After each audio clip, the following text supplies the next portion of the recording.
Anyway, in this episode, we are going to go over some audio from an interview John Ziegler did with Todd Jackson.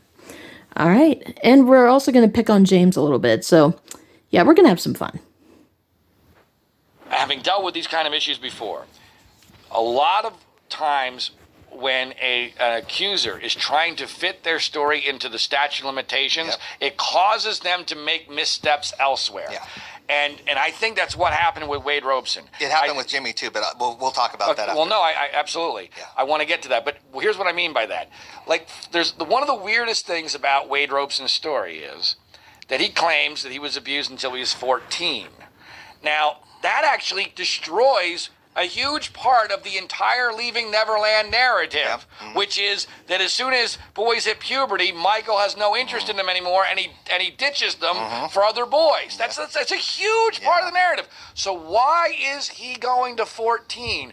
The reason why he's going to 14 is he needs to push the date of his abuse back as far as he possibly can in order to jam it through the statute of limitations, correct? Correct. Very correct. And so when you do that, you end up causing problems for your own story. Yeah.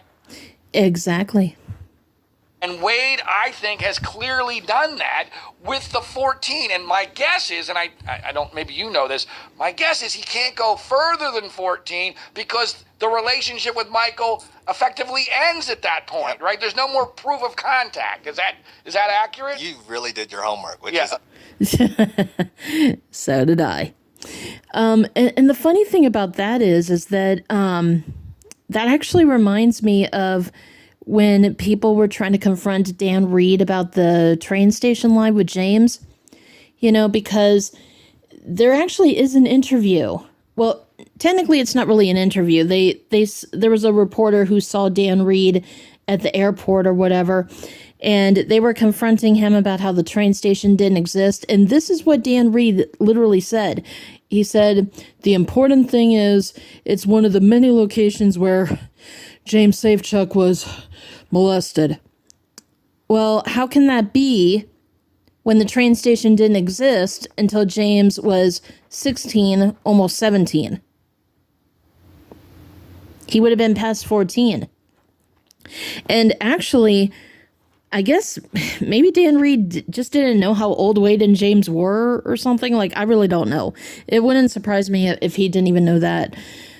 Because there was also a time when he said, well, the abuse continued in the train station after it was built. Well, how could that be?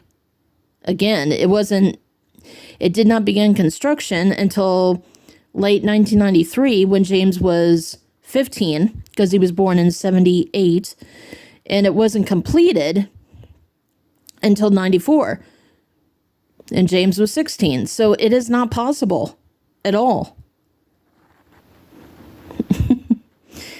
Desperate. I'm actually very impressed.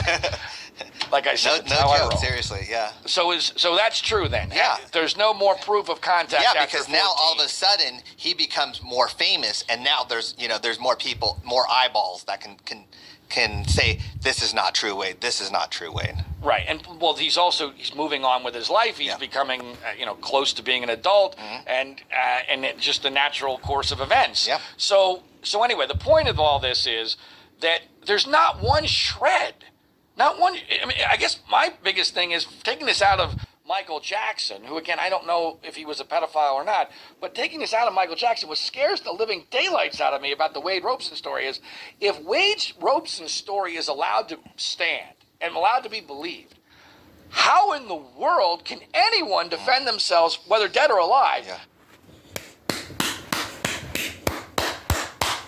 Yes! John Ziegler, you hit it right on. Against any story, because I've honestly, Taj, I've never seen one that is more contradicted by their own actions and it makes less sense than Wade Robeson's does. Yeah, and me doing interviews in the UK and stuff, I saw journalists and I saw presenters literally twist themselves in knots trying to say, oh, this is what because of this, it's like stick to a timeline, stick to of what it happened, in terms of, it's very convenient, And that's the thing. You wouldn't have to twist things up if it was the truth.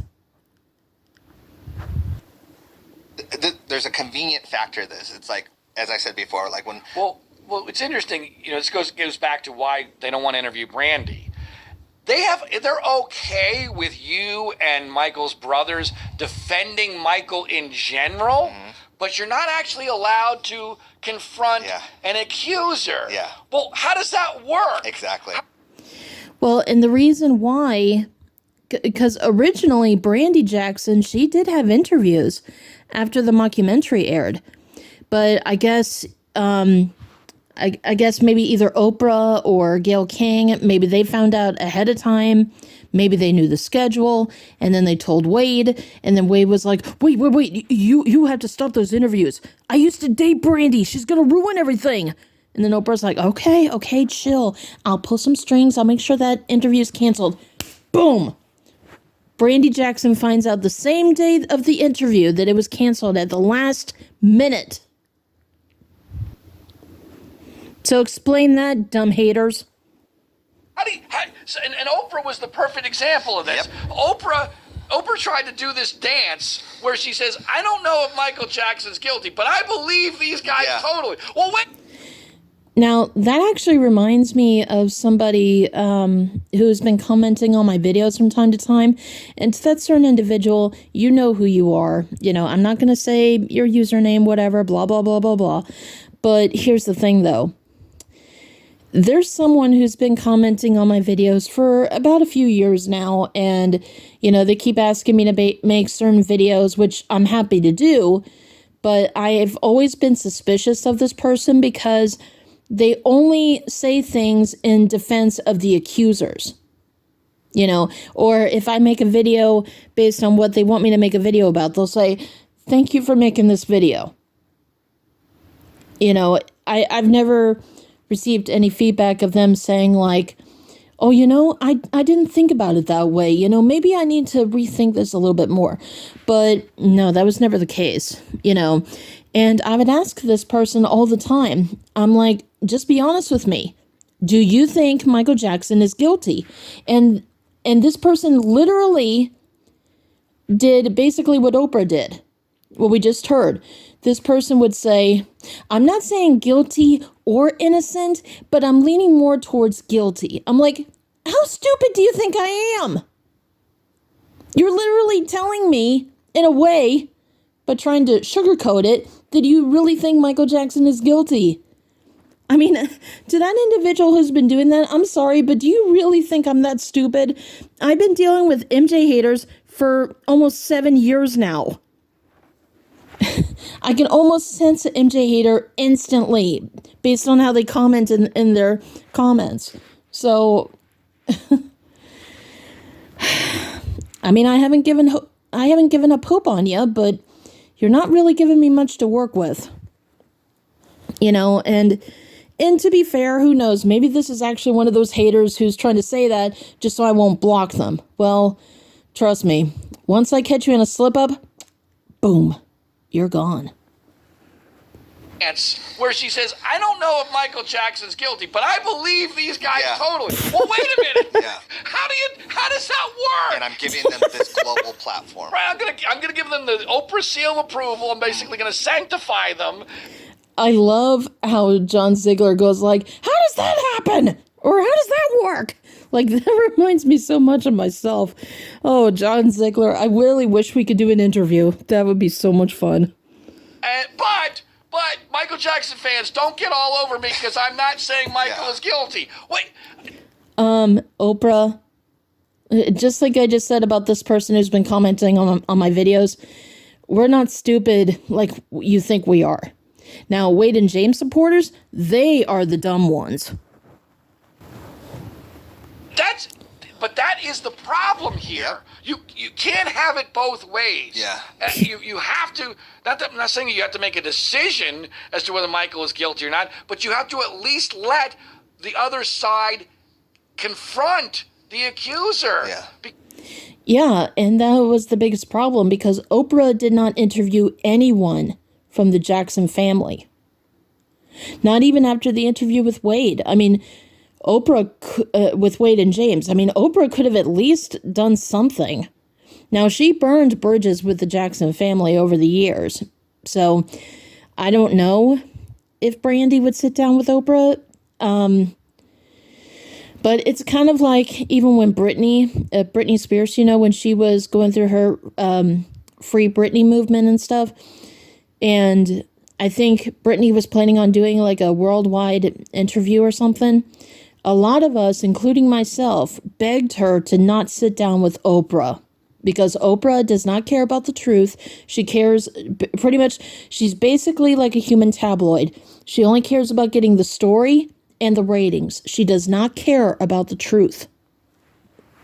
And before any MJ haters say, oh, well, you don't know what you're talking about, Tanya. Oh, really? Then explain this then, okay?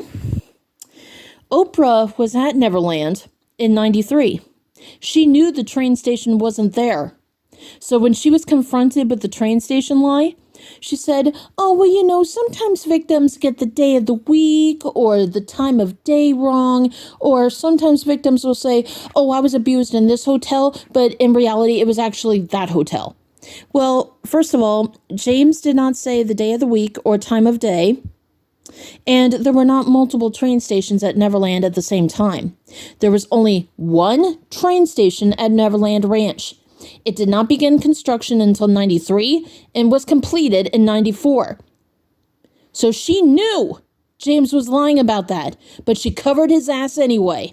So screw you, Oprah. Because my gosh, we just saw with Jussie Smollett that sometimes stories aren't true. Yeah. Mm-hmm. And that's why as somebody who's, frankly, kind of had the same level of celebrity as Wade Robeson. Yeah. Like a significant but minor celebrity who wants to be relevant, and he has a lot to lose, and he makes up a complete story that's horrendous. But that got debunked because of the circumstances surrounding it. Frankly, I think Wade Robeson's story is less credible than Jussie Smollett. I do too, but no one's looking into. The media is not looking into it. Okay. Okay, so now we're going to have some fun with Jimmy. No one's pointed this out, and even I haven't. But I'm sure you noticed that James Safechuck during the Oprah interview was sweating profusely. 100%, and he was letting Wade do all the talking in that way. He was sweating more than I've ever seen anyone sweat on top. That doesn't prove anything.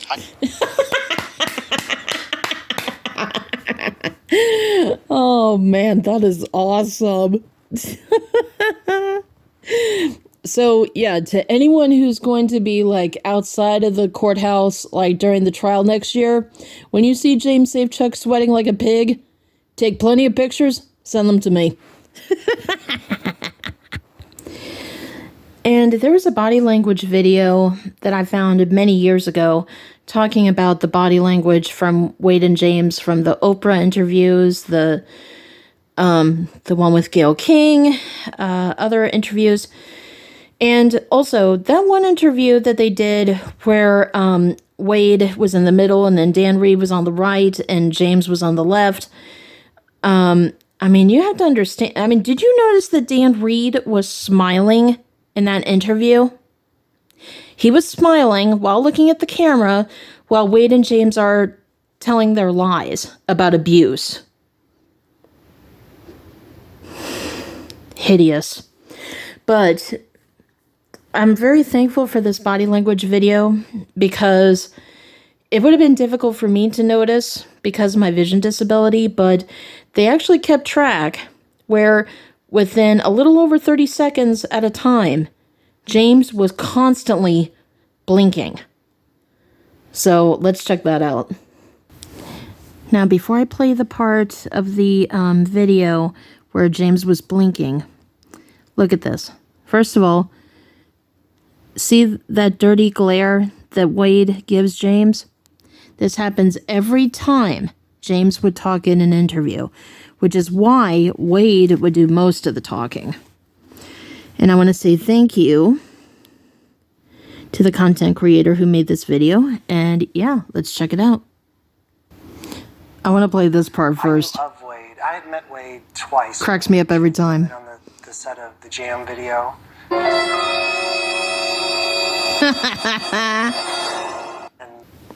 Okay, so here we go.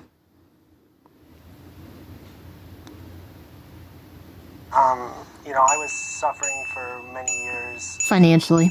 from symptoms, and I didn't know where they were coming from. And hearing Wade come out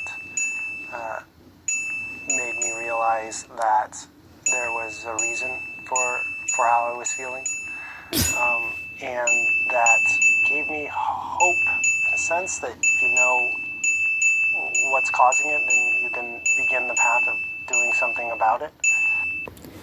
Sheesh, James. During that entire time when you were saying that stuff, I didn't blink once. I mean, I'm visually impaired and even I don't blink that much, so... Pathetic. Yeah, so...